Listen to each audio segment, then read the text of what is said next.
హైదరాబాద్ నుండి USA, UK, Canada ఏ దేశానికైనా fastest international courier service avakai.com. Free pickup, free packing. Kerala nurse Nimishapriya మరణశిక్ష వాయిదా పడింది. దీనికి సంబంధించి మరింత సమాచారం మనం హైకోర్టు అడ్వకేట్ నరేష్ సుంకర్ గారిని అడిగి తెలుసుకుందాం.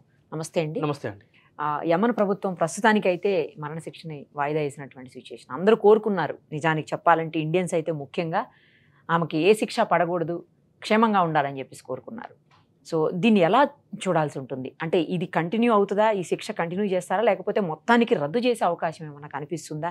ఒకవేళ రద్దు చేస్తే ఏ కండిషన్స్లో, ఏ సెక్షన్స్తో రద్దు చేసే అవకాశం ఉంటుంది?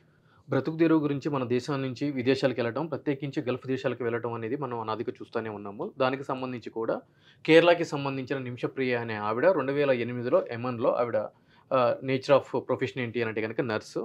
సో అక్కడికి వెళ్ళడం జరిగిందండి 2008లో. సో 2017లో ఆమె ఒక క్లినిక్ అనేది అక్కడ ఓపెన్ చేయడం జరిగింది యమన్లో. అక్కడ వాళ్ళ ఒక ఎవరైతే కనుక డిసీజ్డ్ పర్సన్ ఉన్నాడో మెహదీ అని అతని పేరు గల వ్యక్తి పార్ట్నర్, బిజినెస్ పార్ట్నర్.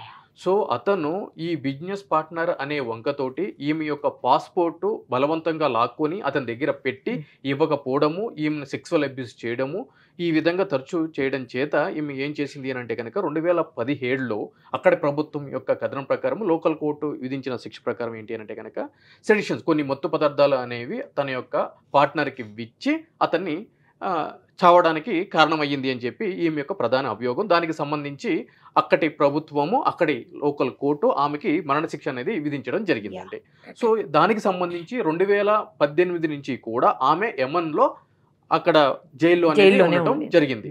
దానికి సంబంధించి ఆ శిక్ష మొన్న జూలై 16వ తారీఖున అమలుకి ఉండగా, దానికి సంబంధించి ఇక్కడ మన సుప్రీంకోర్టులో కూడా మన భారతదేశ ప్రభుత్వం దౌత్య సంబంధాలకు సంబంధించి ఈ మరణశిక్ష ఆపే విధంగా యొక్క ప్రభుత్వం మీద ఒత్తిడి తీసుకురావాలి అని చెప్పి కూడా ఇక్కడ పిటిషన్ అనేది వేయడం జరిగింది. దానికి సంబంధించి కేంద్ర ప్రభుత్వము క్లియర్గా చెప్పింది ఏంటి అంటే కనుక సుప్రీంకోర్టుకి, దౌత్య విభాగంలో భాగంగా మా చేతనైనంతా కూడా మేము మాట్లాడాము, కానీ మా చేతుల్లో ఏమీ లేదు. అక్కడ ఏదైతే కనుక ఇన్సిడెంట్ ఉందో, కేసు ఉందో, ఒక గ్రేవ్ ఎలిగేషన్స్ అనేవి ఉండటం చేత ఈ దౌత్య సంబంధ పరంగా చేసేది ఏమీ లేదు. ఉంటే ఓన్లీ ఉన్న ఒకే ఒక ఆప్షన్ ఏంటి అంటే కనుక బ్లడ్ మనీ.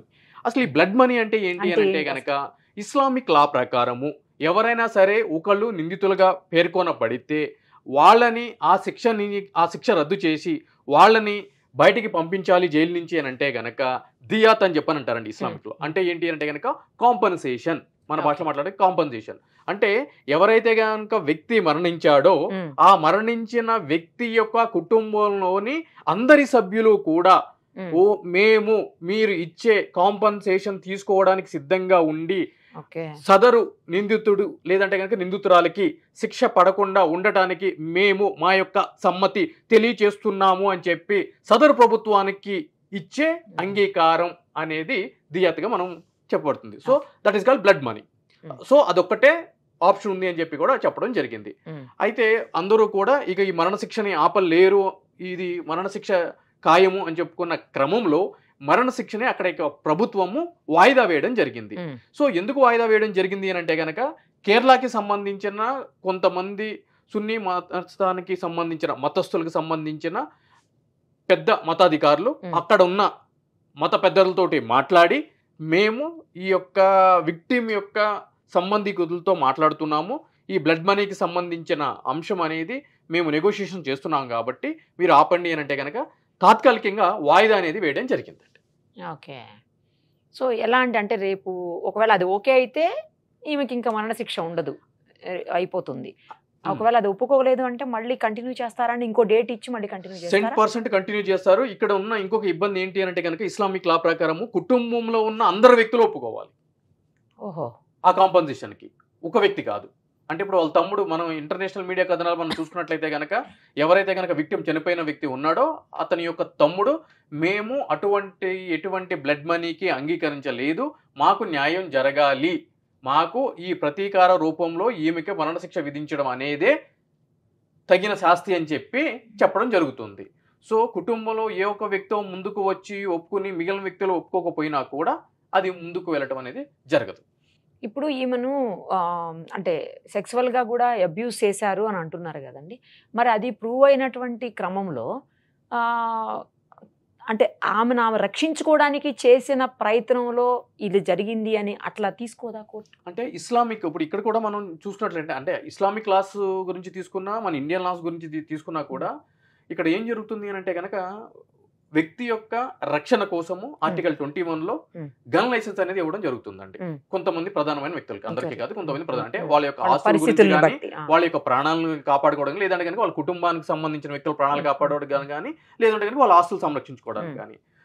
ఫర్ ఎగ్జాంపుల్ ఒక అర్ధరాత్రి ఒక దొంగ ఇంట్లో పడి దోచుకోవడానికి ప్రయత్నిస్తున్నప్పుడు ఆ యొక్క ఇంటి యజమాని తనకున్న లైసెన్స్ రివాల్వర్ తోటి ఆ యొక్క దొంగని కాల్చి చంపాడు అనుకోండి, అది మర్డర్ కేసు అవుతుంది.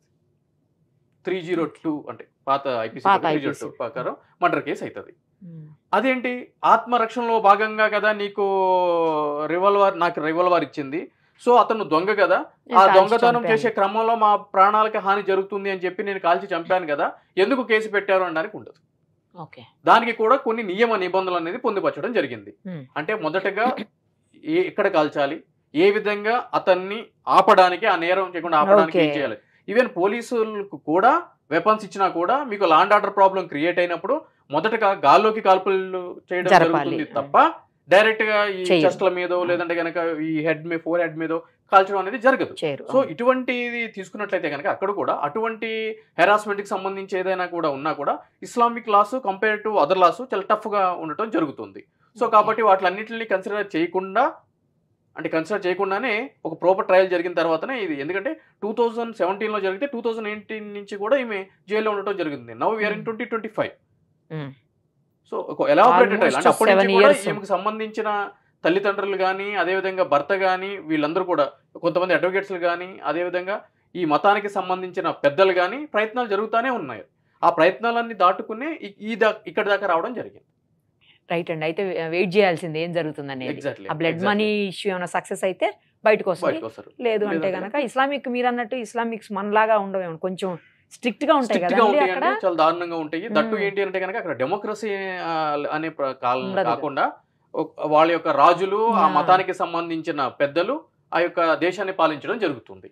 సో వాళ్ళ కన్సర్న్లో మాత్రమే లాస్, అంటే వాళ్ళకి కావాల్సిన లాస్ కూడా మనలాగా అసెంబ్లీస్ లో బిల్స్ పెట్టి పాస్ చేసి ప్రెసిడెంట్ ఆఫ్ ఇండియాకి పంపించి ఆ విధంగా ఉండదండి. రాజు ఏది చెప్తే అదే శాసనం కింద తీసుకుంటారు. లెట్ us see అండి. Thank you so much. Suman టీవీలో మీ పర్సనల్ అండ్ బిజినెస్ ప్రమోషన్స్ కోసం కింది నెంబర్కి కాంటాక్ట్ చేయండి.